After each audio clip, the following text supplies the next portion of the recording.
remember how Pharaoh, the king of Egypt, ordered for his troops to kill the male children of God's people?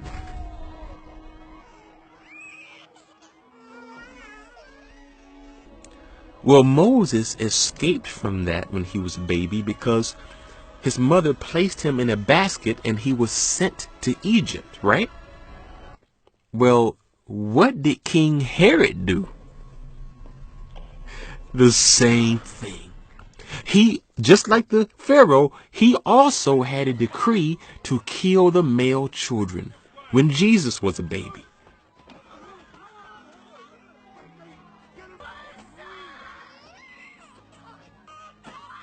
And how did Jesus escape from that? Just like how Moses did. Jesus also was sent to Egypt as a baby. It's amazing. They both were babies. They both escaped from a decree to kill children, the children of God, and they both were sent to Egypt. Coincidence? No. Prophetic parallel. Let's keep going. Here's another one. When Moses began his work for God, his entire mission was to save the Israelites from slavery to the kingdom of Pharaoh. Well, Jesus said himself that his mission is to save mankind from slavery to the kingdom of Satan. Let's keep going. Moses left his royal status as a prince of Egypt and was willing to join the low status of his people in order to save them. In the same way, Jesus left from royalty in heaven, sitting at the right hand of the Father, to join the low status of humanity in order to save us. Man, let's keep going. Why slow down now? Okay, check this out. Moses spent 40 days fasting on the mountain in preparation for what God would have him to do. Jesus also spent 40 days fasting in the wilderness on the mountains to prepare for what God would have him to do. It's all a parallel, man. Okay, now, this is big. I'm about to share another one. This is huge. Follow me here, okay? So, Moses performed signs and wonders, and the people believed in him because of it.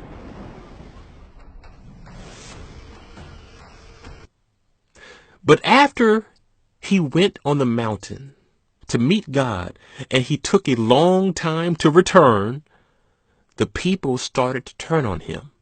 They started to wonder, where is God and where are the miracles and wonders that we saw earlier? And many of them stopped believing because they began to think that Moses would never come back.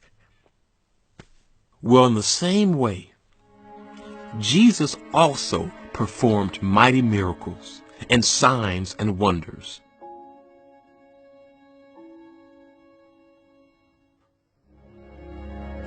And when he was resurrected, he went up to Mount Zion at the right hand of God.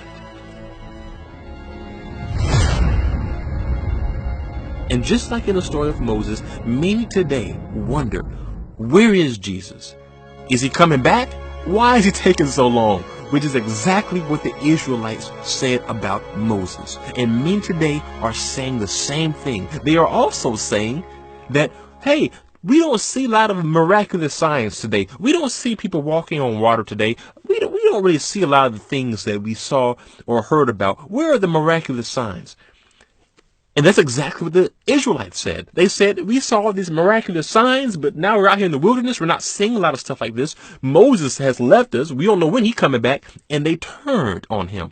In the same way, Jesus said that the wicked generation before his return would say the same thing. They would say, where's his return? And they would say, we want to see signs. We want to see wonders. But Jesus said that the wicked generation will demand a sign. But the only sign that they will be given is the sign of Jonah. And the sign of Jonah refers to his resurrection and his return. Jesus was telling them the sign that will be the greatest of all signs will be when I am resurrected and when I return. But friends, we better be on his side before that happens. You want more? Let's keep going. Another prophetic parallel. When the Israelites turned away from God and worshiped idols, Moses asked God to forgive them. And when Moses was talking with God, he even offered his own life for the salvation of his people. Well, in a similar way, when Jesus went to the right hand of the Father, he also offered his own life for us. But Jesus, he truly did die for the sins of the world. Let's just do one last one, okay? One more. It took the death of Pharaoh's firstborn son for the kingdom of Egypt to lose its grip on God's people and set them free. Well, it took the death of God's firstborn son, Jesus, to make the kingdom of darkness lose its grip on God's people and set us free. Man, it's amazing. The story of Moses foretold that it would be the loss of a firstborn son that would lead to the freedom of God's people.